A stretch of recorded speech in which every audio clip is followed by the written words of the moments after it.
Yon, magandang araw po sa inyong lahat mga tol. Ngayon po ay February 19, 2026. Pag-usapan po natin ito pong si Jack Argota. Ito po ay isang DDS vlogger at later yung mga prosesong kakaharapin nito pong si Rodrigo Duterte sa February 23, 2026 for confirmation of charges. Pero unahin po natin, ito pong soon makukulong, no? Pero makakapagpiyansa po ito kasi ang maaaring maisampang kaso po dito ay publications or unlawful publications, yung Article 154 ng ating revised penal code at saka cyber libel. Similar doon po sa mga isinampang reklamo ng NBI kina Jason Sa at saka kay Jeffrey Celis. Bakit po natin nasasabi yon mga tol? Sapagkat ito pong si Jack Argota ay do not know kung ginagamit po nito ngayon yung kanyang utak. Dahil po sa proud na proud pa po itong humarap sa media kahapon. At doon talagang tahasan niya pong sinabi na kaya po siya nagpakalat nito pong medical certificate na peke ng ating Pangulong Bongbong Marcos ay para lamang daw pong makasabay sa uso at for engagement lang. In fact, dito nga po sa Facebook page ng TV Patrol, nakalagay po rito ang mga balitang wala para makasabay sa uso, engagement, ganun. Yan po yung partikular na pahayag ni Jack Argota. Inamin ng social media personality na si Jack Argota na nang samay lang siya sa, no? Yun naman kasi talaga siya. Pero may mga kaibigan po tayo na bingot na mabuti naman pong tao at hindi po nagpapakalat ng fake news. Kahit ganun po sila magsalita, kahit ganun po ang kanilang itsura, mabuti po ang kanilang pagkatao. Pero ito pong si Jack Argota, hindi ko po masasabing mabuti po ang pagkatao nito sapagkat para lamang sa views, maninira ka ng tao. Sabi niya na nakikisabay lang siya sa uso kaya nag-post ng peking medical certificate ni Pangulong Ferdinand Marcos Jr. Dagdag niya, dapat alam ng kanyang followers na nagpapatawa lang siya. Basahin po natin yung kabuuan po ng ulat mga tol. Isa pong malaking katangahan niyang ganyan sapagkat ang paglabag po sa batas ay hindi mo po pwedeng ipangatwiran na ikaw ay nagpapatawa lamang at nakikisakay po sa uso, no? Kamangmangan po ito mga tol. Either kabubuhan or katangahan. At dito, ito po yung talagang ebidensya na ang DDS ay alinman sa dalawa, bobo o tanga. Ito pong si Jack Argota, maaaring bobo po ito in a sense na hindi niya alam yung batas. Pero common sense will tell us na kapag ka ikaw po ay naninira ng kapwa mo, may malalabag kang batas. At kung alam mo iyon, malaki pong katangahan yun. No? Kayo na po ang humusga kung ano po meron itong si Jack Argota. Kung siya po ba ay bobo o tanga. Sabi po dito sa balita yesterday ng ABS-CBN News, ulitin lamang po natin para makasabay sa uso, vlogger inaming nag-post ng peking medical certificate ni Marcos. Umamin sa media mga tol. Inamin ni Jack Argota na pinost pa rin niya ang peking medical certificate ni Pangulong Ferdinand Marcos Jr. kahit napansin niyang may mali at posibleng peke dahil nakisabay lang siya para sa engagement. Wala, ayon sa kanya. Para makasabay sa uso, engagement, sabi ni Argota. Kung nakapalaw sila sa akin, alam naman nila na nagpapatawa lang ako, dagdag niya. Sinabi rin ni Argota na gumamit siya ng AI tool para i-enhance ang nilalamang bago ito i-post. Pero napansin din niyang may maling detalye sa dokumento. Pina-enhance ko lang kay ChatGPT. So kung anong lumabas doon, pinost ko na agad. Sabi ni Argota, mali naman ang birthday so hindi siya yan. Naku po. Grabe to. Nagtungo si Argota sa National Bureau of Investigation Cybercrime Division sa Pasay City para sa investigasyon sa pagkalat online ng peking medical certificate. Panoorin po natin ito. Kaya ako, hindi ko mabasa, malabo. Pina-enhance ko. Lumilaw, pagka-enhance naman, lumilaw naman, mali naman yung taon, kung ilang taon na si President Marcos, o kailan si birthday niya, mali. Yung araw, mali rin. Aba, ang galang mo ngayon ha. President Marcos ang tawag mo ha. Hindi bangag ha. Kahit sinaban namin sa korte, panalo ko nun. Para sa akin lang. Naku po, mga tol, grabe. Kahit ilaban daw sa korte, panalo siya doon. Sa totoo lang mga tol, naaawa ako ngayon dito kay Jack Argota in a sense na ang kapalit po ng mga pahayag po na ito ay pagkakakulong. No? Malinaw po iyan, ang kapalit po ng mga pahayag po na ito ay pagkakakulong. Tuloy ko po yung binabasa po natin na balita. Nauna nang naghain ang NBI ng cyber libel at iba pang kaukulang kaso sa Office of the Prosecutor laban kina Jay Sonsa at Eric Celis. Kaugnay ng mga post nila sa social media tungkol sa parehong dokumento. Ayon sa NBI, patuloy pang sinusuri ng mga piskal ang naunang reklamong inihain habang hiwalay naman ang investigasyon sa ibang personalidad na posibleng sangkot sa pagpapakalat ng medical certificate. Initially, na-file na natin yung kaso. Tinitingnan pa rin but this is a separate investigation. Paliwanag ni NBI Director Angelito Magno. We are trying to hear his side. Ito po ay patungkol kay Argota. Pero yung na-file na kaso kay Jason Sapuyon at saka kay Jeffrey Celis. Sir, ang paliwanag niya kanina, shinare lang naman niya dahil kumalat na sa social media. Marami pong ganun, di ba? Madalas nag-share ng posts. Well, sa cybercrime law po kasi kasama yan. No? So, isa po sana nating pwedeng ipahatid sa ating mga kasamahan na yung pag-share ay mag-ingat-ingat din po. Kasi baka unknowingly ay ma-imbestigahan yung mga sineshare nyo dahil ito po ay violation ng ating batas. Ang pag-share naman po ay wala namang masama. Sinasabi lang po natin, ingatan nyo dahil baka na po yung na-share nyo ay bawal na po. Yun. Ayon kay Argota, ipinaliwanag sa kanya ng NBI ang posibleng paglabag at humingi siya ng paumanin. Pwede ba yon? Hindi pwede yun. May mali ako, humingi ako ng pasensya, sabi ni Argota. Samantala, iginiit ni Magno na kailangan maging responsable ang publiko sa pag-share ng sensitibong impormasyon online dahil maaari itong pumasok sa mga paglabag sa cybercrime law at data privacy, lalo na kung unauthorized ang dokumento o maituturing na fake news. Dagdag ng NBI, magiging basihan ng investigasyon ng eksaktong content na pinost at kung paano ito ipinakalat online dahil posibleng managot ang sinumang mag-share o nagpapakalat ng hindi beripikadong dokumento. We will have to wait until it finishes investigation. Ang basihan kung ano ang sinishare, sabi ni Magno. Pinadali po nitong si Jack Argota ang trabaho ng NBI, mga tol, sa totoo lang. At going back sa kanya, ewan ko kung maiinis na ako ngayon o maaawa ako dito kay Jack Argota kasi very basic ito, mga tol. No? Although sa mga court setting or trial, the weakest defense ay alibi. Pero yun na lang siguro yung magagawa niya is to alibi, not to admit. No?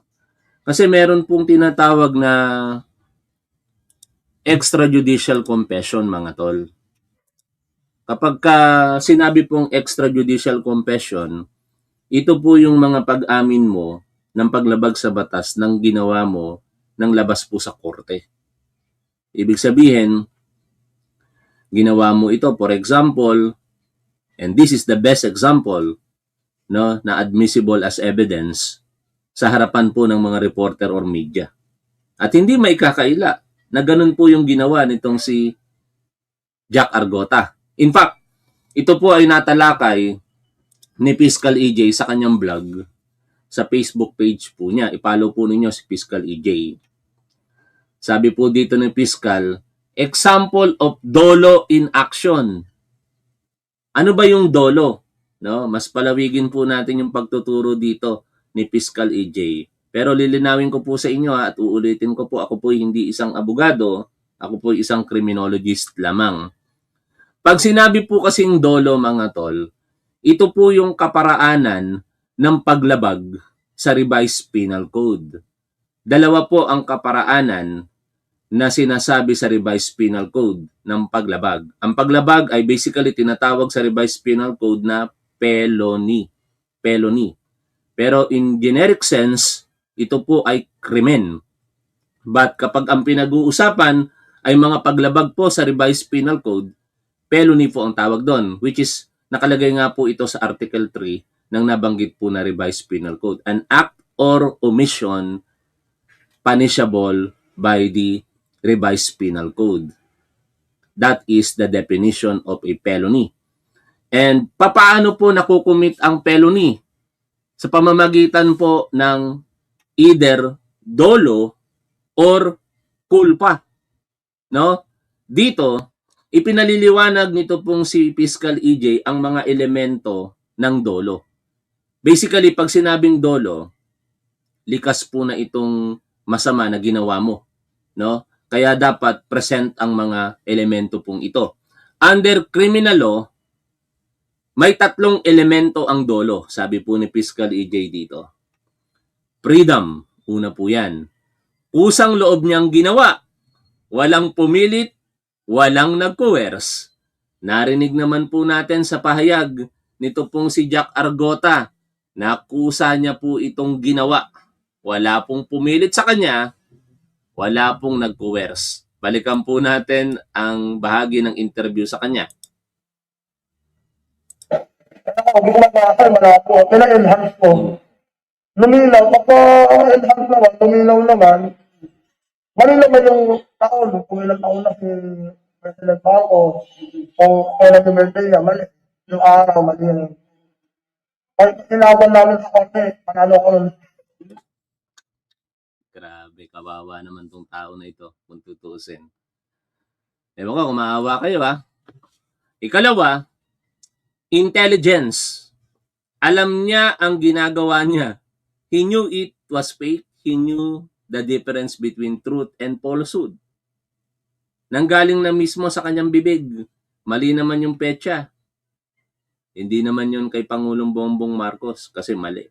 Di ba? And lastly, intent. May deliberate decision siyang i-post pa rin kahit fake. Ulitin po natin ha. Freedom, intelligence, intent. At ano ang sabi ng isang piskal? Piskal po nagsabi nito ha, na nakabase po sa batas. Lahat present. Sabay tawa si Fiscal EJ. Kung ito nakikita na ni Fiscal EJ, kahit hindi naman siya ang posibleng humawak dito dahil malayo po siya I believe nasa Visayas region si Fiscal EJ. Siyempre ibang piskal ang hawak. Ganito rin po yung magiging appreciation dito. No? Kaya sigurado mga tol, swak sa balon. Ito pong si Jack Argota sa pinaggagawa niya. Grabe talaga, no? Ngayon, may mga nagsasabi, bakit cyber libel yung isinampang reklamo dito kay Jason Sa at saka kay Jeffrey Celis? Di ba pagka libel dapat personal injury? Hindi naman ang nagdemanda si Pangulong Bongbong Marcos. Ang nagdemanda ang NBI. Mali ang ginawa ninyo. Sabi sa NBI ng mga DDS supporter, no? Hindi tama yung ginagawa ninyo. Dapat kung meron mang magdemanda, dapat si Pangulong Bongbong Marcos yun kasi siya yung siniraan. Ang paliwanag po dyan ni Fiscal EJ, mali yung nagsasabi na dapat si Pangulong Bongbong Marcos ang magdemanda instead of NBI. Ayon kay Fiscal EJ, and I fully agree sa kanyang legal opinion, tama ang ginawa ng NBI na sampahan ng kasong libel, cyber libel, ito pong sina Jay Sonsa at Jeffrey Celis, and possibly in the coming days, ito pong si Jack Argota. No? Pakisipan nyo na nga po yung mga tatanga-tangang Duterte supporter dito po sa ating programa. Magdadagdag po tayo ng moderator para matulungan tayong sumipa sa mga tangang DDS. Okay? Legal explainer po ito ni Fiscal EJ. Sabi po dito, pwede bang mag-proceed ang cyber libel kasi kahit walang complaint mismo ang presidente? Basahin ko po nang tuloy-tuloy na. Short answer, yes. Here's why. Marami ang nag-aakala na sa libel or cyber libel, kailangan laging ang mismong offended person ang mag-file ng complaint. Logical pakinggan, but legally, hindi iyan ang buong rule. The key lies in one crucial distinction under Article 360 of the Revised Penal Code. Was a private crime imputed or not? Step 1. Kapag private crime ang accusation, kailangan ng personal complaint. Private crimes include adultery, concubinage, seduction, abduction, and acts of lasciviousness. These are deeply personal offenses. Dahil sobrang personal, the law says only the offended party can initiate the criminal case. Kung hindi siya mag-complain, kahit alam pa ng buong bayan, walang criminal case for libel. The state steps back.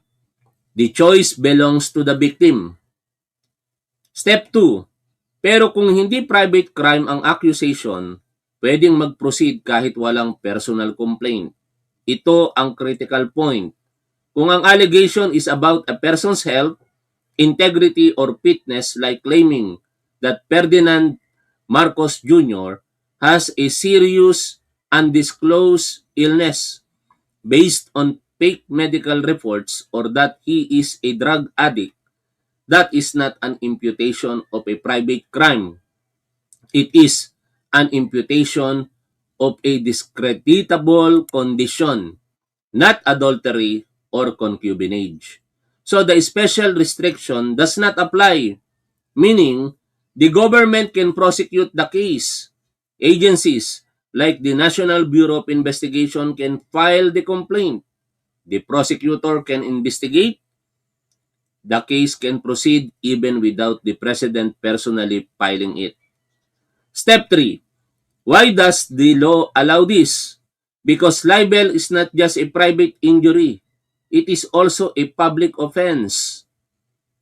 Ang pinoprotektahan ng batas is not just feelings but reputation, which is essential to public trust. Hindi pwedeng gawing shield ang inaction ng victim kung ang alleged defamatory act has broader public implications. The simplest way to understand it is this. If the libel accuses of a private crime, like inakusahan ka na isa kang kabit, ikaw lang ang pwedeng magpaandar ng kaso. If the libel attacks your reputation in general, health, integrity, or being a drug addict, etc., pwedeng umandar ang kaso kahit hindi ikaw ang mag-file. Hindi required na ang presidente mismo ang magreklamo for cyber libel to proceed because the alleged fake medical reports do not impute a private crime. The restriction applies only to private crimes. Outside of that, the law empowers the state to act. So, tama ang ginawa ng NBI. Another question na maaaring mag-rise po ngayon dito sa ating tinatapik ay bakit ngayon lang po ito ginawa ng NBI? At yan po ay hindi ko na masasagot, not even si Fiscal EJ.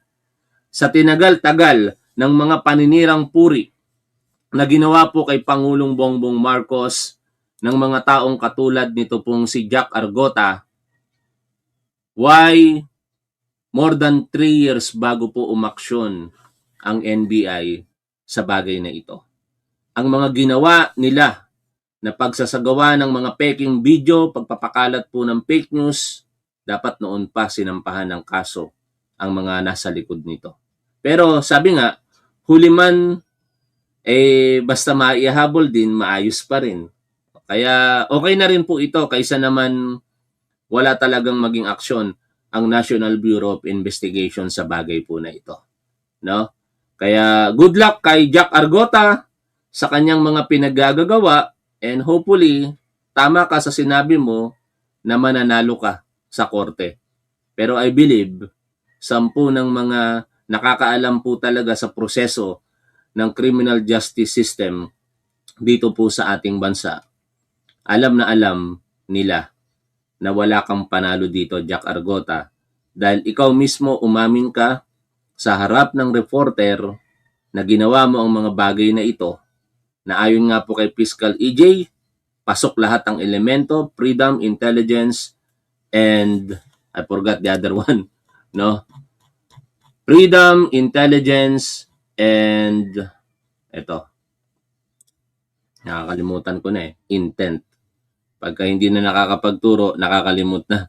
Maraming salamat sa inyo mga tol. Magre-live na lamang po tayo para po doon sa separate topic about the condition of Rodrigo Duterte at saka yung mga kanyang kakaharaping proseso sa confirmation of charges from February 23 to 27, 2026. Maraming salamat po sa patuloy po ninyong pagsuporta sa ating programa. Shoutout po sa inyong lahat. Lagi po nating tandaan kung ano po ang tama at dapat, doon po tayo. Keep safe. See you always. Bye for now mga tol.